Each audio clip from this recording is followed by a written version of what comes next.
Yo, what's good? Welcome back to Just King's World on my hip hop ish. We present to you Dope Read. Dope Read is a segment where we talk about dope books that provoke thought and elevate your mind. Pick up a book. Pick up a book.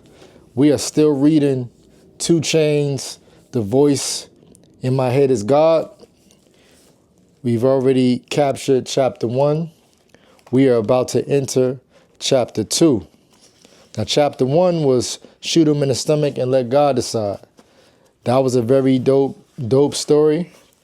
If you're not familiar with that chapter, you need to definitely go back and watch our chapter 1 breakdown and read of this book. We're about to jump into chapter 2. Women are born superheroes. Let's go. I was raised primarily by my mom. My pops had been in and out of prison since I can remember. Pops used to tell me a woman couldn't raise a man.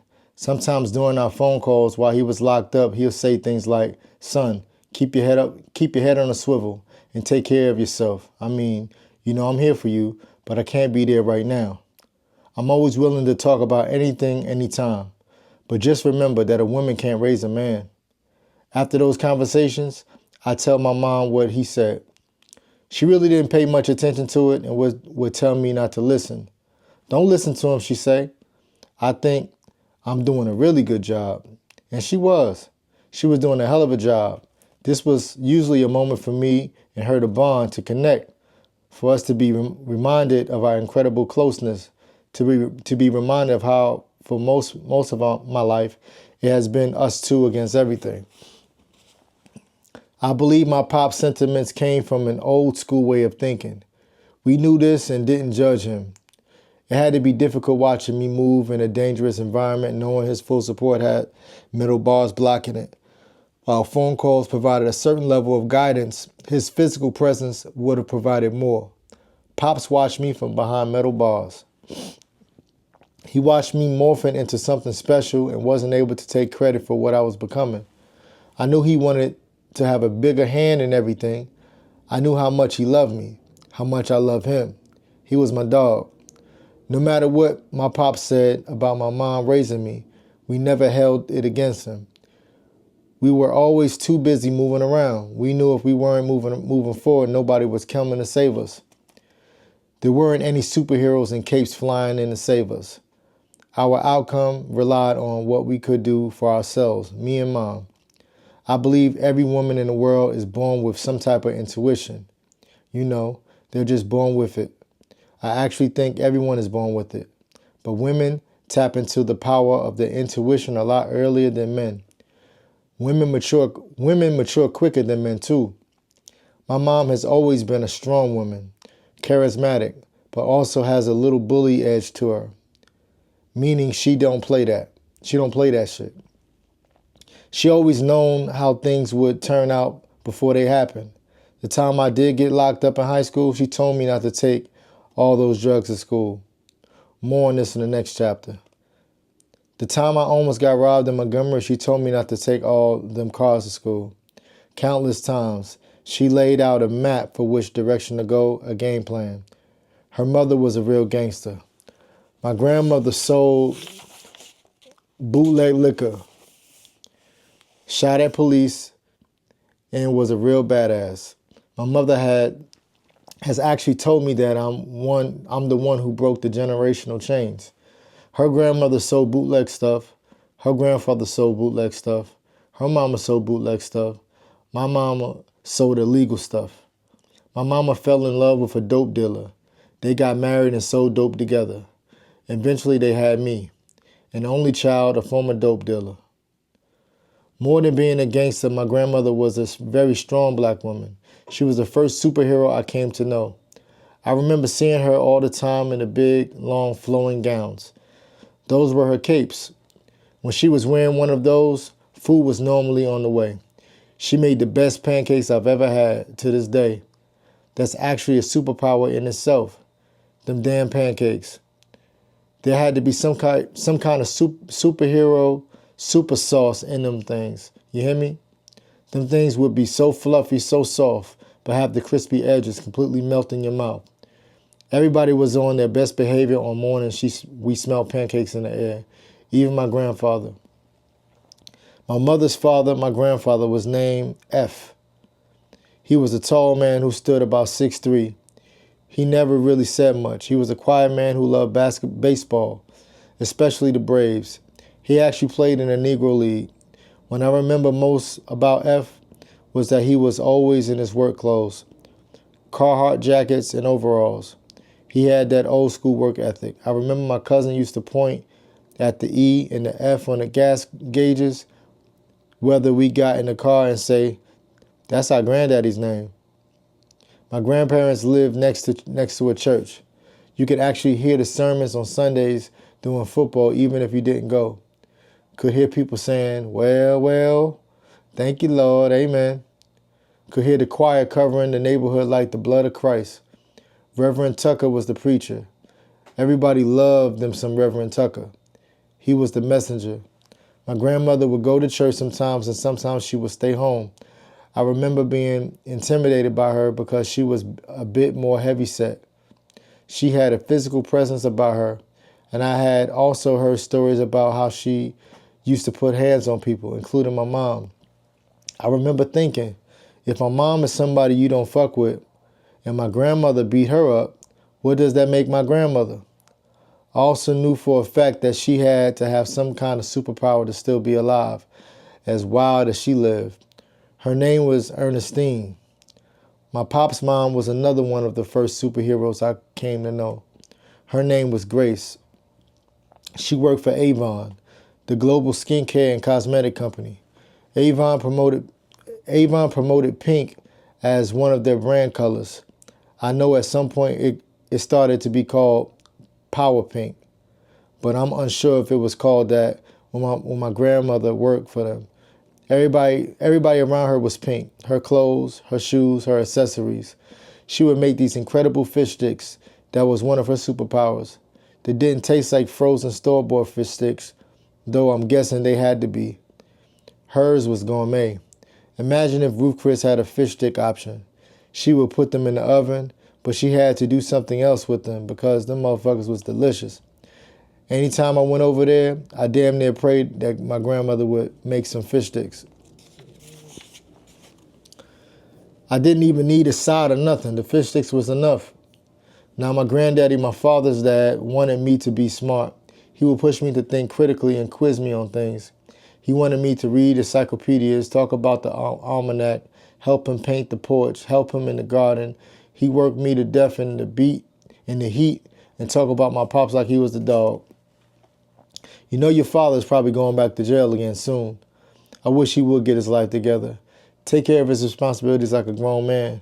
I never said anything back. I just listened. That was his testimony, and there was nothing he could say to cause me to see my pops as nothing other than a role model.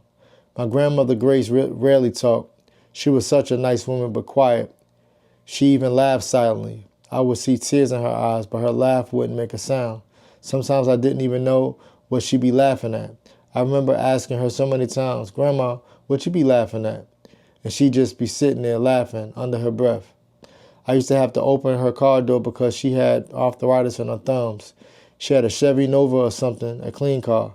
I used to ride with her a lot. Sometimes we ride in silence, but I could still feel a constant hug coming from the driver's seat. She had the ability to hug you without touching you.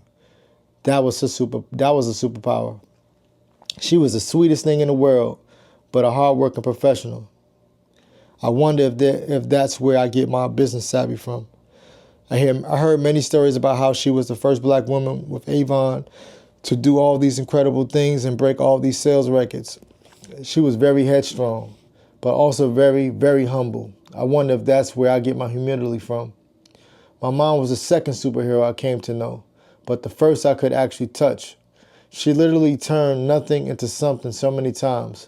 More than a superhero, maybe she's more like a magician. She always figured out ways to figure it out.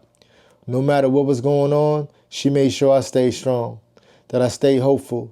Those times when there wasn't anything to eat, she would convince me that hunger was all in my head. That no matter what was going on, I'll be fine as long as I stay focused on hope and we had each other. That still sticks with me until this day when it comes to my wife and kids. No matter what in the world is going on, we're going to stay hopeful and we're going to stay together. My pops was my role model, which made him a superhero too. I love my pops. His superpowers were different. He was a tough, hardcore street reputation type dude. Everybody in the hood knew not to fuck with my pops. That made him a superhero to me. My mom was tough too, but she also had the power of intuition. She could see the future. She would say shit like, "Ty, watch the company you keep and always be yourself." If she ever felt I was moving in a way that didn't truly represent the person she raised, it was always something I was aware of, but not completely. I made the connections between the premonitions and the things that happened, but I never put it all together. I never sat back and thought, damn, my mom was intuitive. I didn't even use that word growing up. When I was a senior in high school, she walked into my room and caught me bagging up weed for school and told me she didn't think it was a good idea. Her concern didn't have to do with me selling weed. She known for years I was trapping. She was one of the first people to put work in my hands. That wasn't the issue. The issue was the amount I planned to take with me. Something about going to school with that much weed on me didn't feel right to her. Something told her the next day would be horrible for me. She was right. More about this in the next chapter. Women are born superheroes with a unique ability to connect with their intuition. In my life, women have always been more in tune with their intuition than men. I know. My wife Keisha used to own a daycare, and I could tell the kids who were about to catch a cold every cold season. Not only did she know the kids who would catch a cold, she also knew the strain. She was never wrong. She always knew when something wasn't going right in the kid's home based on the kid's behavior. She could tell if the kids were around negative or positive influences. Whenever I asked how she knew, she would casually say, "I had a feeling." We were celebrating a family member's birthday one afternoon, and Keisha's cousin, her first cousin who was like a sister to her, who was really late arriving. It was odd to us because everybody expected her to be on time. There were some events that had occurred earlier that day that signaled to my wife that something wasn't right. We were at my mom's house. It was a pool party. I remember it clearly. Everybody was having fun, but my wife was caught up in a different emotional space. Something didn't feel right. Something told her to go check on her cousin. She went. When Keisha got to her cousin's house, she knocked a couple times, but then quickly got out of there. She would later explain to me that she felt something like an energy that scared the shit out of her. She came back to my mom's house until something told her to go back. I went with her this time. And when we got there, we found that her cousin had been murdered. Apparently, there had been a domestic situation and she was killed by her estranged boyfriend. That man had also kidnapped her 3 daughters and done unspeakable things to them. That was a hard time for our family. Sometimes you'll hear women say, "Something was telling me to leave that no good nigga alone." I knew from the start he wasn't good for me, but I kept on seeing him. Why didn't I listen? They might say this after calling it quits with some guy. Something told me not to get involved from the start. The same can be said with men. Get with a woman and from the start have a gut feeling that she might not be good for you. You might still get involved with her knowing that the outcome might be sketchy. 9 times out of 10, it is because you didn't listen to your inner voice. When we hear people say something told me, we tend to brush it off as a coincidence or hindsight. I have never believed in coincidences, but I believe that something we feel or something here is coming from a higher place, that something is coming from God. It took years for me to arrive here, but my life story has been my testimony. When I look back on my life and the times I have been saved from terrible outcomes, it was because I listened to the intuitive voice inside of me. The something. Remember when something told me to put my money in my sock before going to see those rims? Had I not listened, that money was gone. Michelle Obama said this about how she was able to have the incredible career she had. When I was in college, I thought I wanted to be a lawyer because it sounded like a job for good, respectable people. It took me a few years to listen to my intuition and find a path that fit better for who I was, inside and out. Intuition is a powerful voice that guides us. We just need to listen to it. The great Harriet Tubman said she experienced visions and dreams that guided her during her efforts to free black people. None of this is to say that any of us will become Michelle Obama or Harriet Tubman. I'm only emphasizing the importance of listening to a higher voice we might hear or feel but don't know the name. We're not crazy. You're not crazy. Remember in the creation story when God tells Adam that he and Eve shouldn't eat from that tree of knowledge? He wasn't indirect at all. God's voice and instructions to Adam were clear. But of the tree of the knowledge of good and evil you shall not eat, for in the day that you eat of it shall surely die. What if that voice has never gone away? What if we just move further from our ability to hear it? What if we were all born with a divine compass that breaks through when we don't know when the hell we are or where the hell we are going? That's been a truth to many who are tuned and tapped into it. Think radio frequency. It requires practice. It comes easier for some than for others. Without that voice or the intuitive something, Harriet Tubman might not have led captives out of unspeakable bondage. What you think about that chapter? To me, that chapter 2, talked about intuition a lot. 2 Chainz mentioned intuition so many times. He talked about the power that his family had, and the women in his family always had good intuition. I believe that to be true as well. All right. Thank you so much for rocking with me. If you're still here, make sure you leave a fire down in the comments and stay tuned for Chapter 3. Chapter 3 is called Starships on Old National. We'll be back with you soon. Off to the next one.